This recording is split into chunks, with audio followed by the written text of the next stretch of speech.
lovelies, and welcome back to my channel. I'm Heather, and this is The Happenings with H.A.P.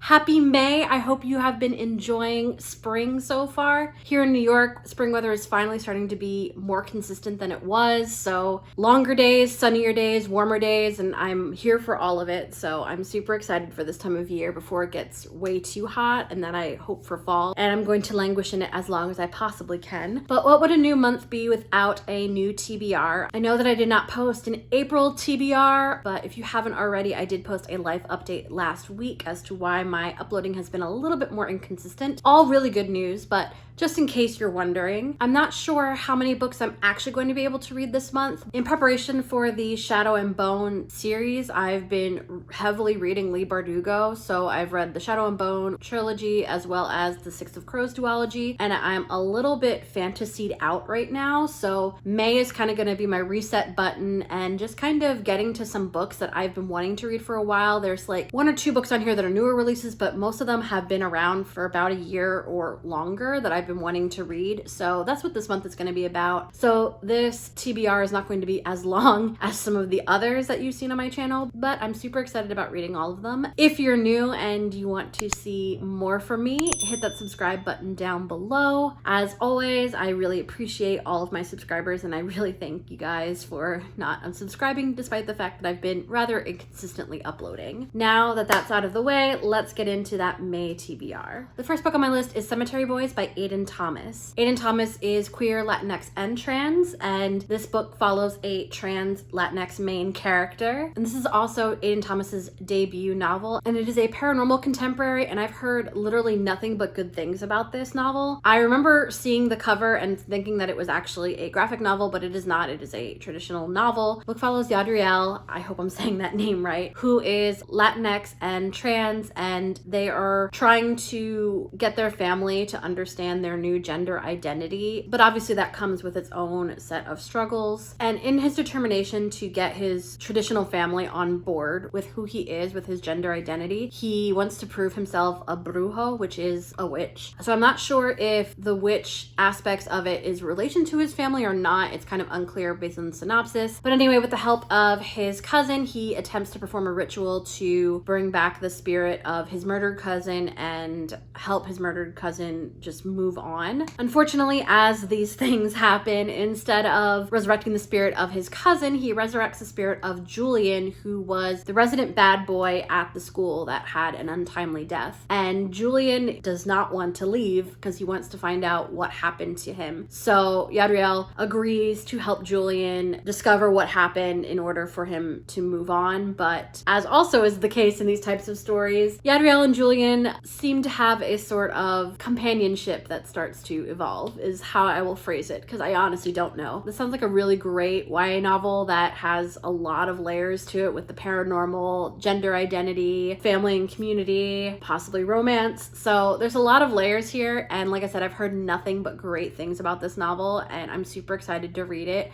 I was going to wait for like October, but typically in October I do read mostly Stephen King novels, so I decided to just read this now because I'm just in the mood for something different, and I think this is going to satisfy a lot of things that I think have been a little bit lacking in my reading the last couple months, so I'm super excited for this one.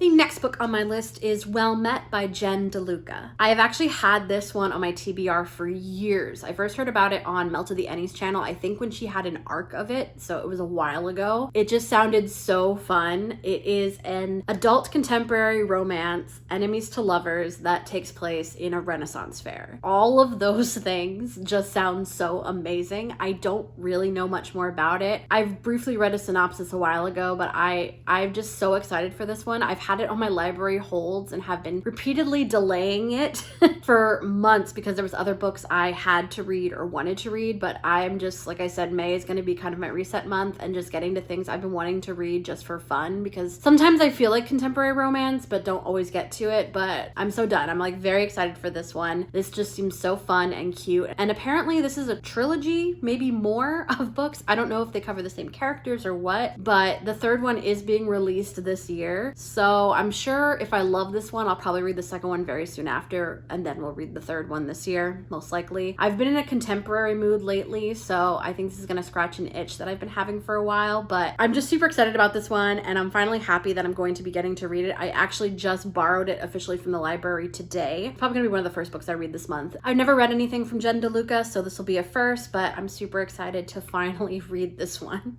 The next book on my list is My Plain Jane, which is the second book in the Lady Janies series, and it is authored by the Lady Janies themselves, Cynthia, Jodi Meadows, and Ashton Brodi. I was a super huge fan of My Lady Jane, which is the first in the Lady Janies series. I found it so fun and hilarious. The audiobook was great, and the writing was really fun, and I love how they subverted the history with whimsical fantasy. But this novel actually is a retelling of Jane Eyre, and I don't really know in what way they're going to retell it, though it does say that it follows Jane, author Charlotte Bronte, and then a supernatural investigator. So I guess Rochester has some other secrets that we don't know about, and it's supposed to be a gothic mystery. I loved Jane Eyre so much when I first read it a few years ago, and I'm super excited to see a kind of subversion of that. Like I said, I've read My Lady Jane and loved it, and I've also read The Afterlife of Holly Chase by Cynthia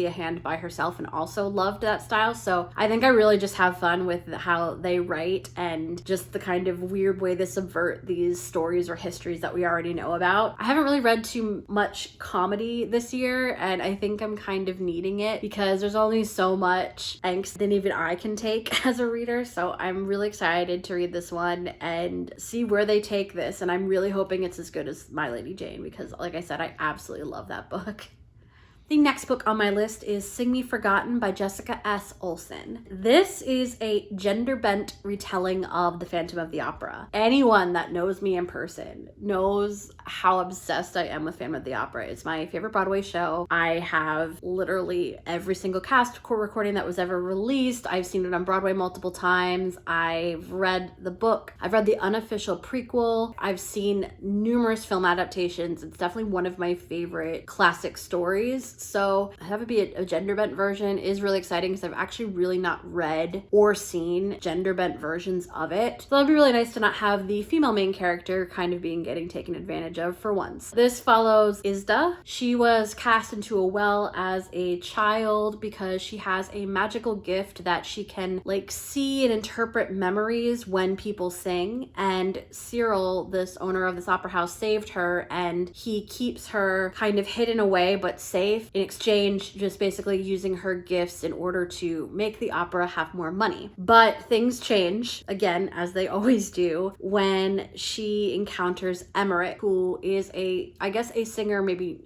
a new singer to the opera house. I'm not really sure how he comes into her world, but he has a voice like she's never heard, and through his memories, she thinks that she has a way of finally getting to break free of her confinement in the opera house. But also, the more time she spends with him, the more she falls in love with him. As I said, it's definitely a gender bent version of Phantom of the Opera. I'm curious of how it's going to go because it is a different story. It's not just like a straight up gender bent version. There is a different kind of magical element to it. So I'm not sure if this character also has a deformity as well, but I'm really excited to read this. Like I said, I absolutely adore pretty much any type of adaptation of Phantom of the Opera. Anything with Phantom of the Opera, I'm all over it. So I'm very curious of where this story might take things. It's been a while though since I've really read Phantom of the Opera or any type of an adaptation of it. So it'll be nice to kind of go back into that world because I used to be all over writing fan fictions, reading fan fictions, especially when I was at the height of my obsession of that show. So it'll be really cool to kind of go back into that world in this way. And this book is actually a new release. It was only released a few months ago, so I really don't know how popular it is. I've not really seen people talk about this book on BookTube, so I'm very curious of how it's going to be, but I'm super excited.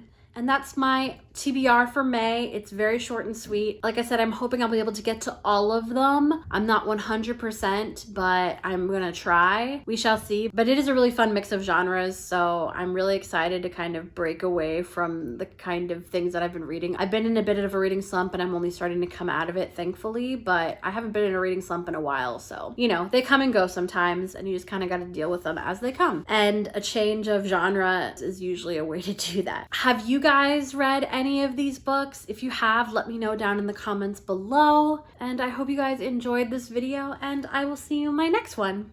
Bye!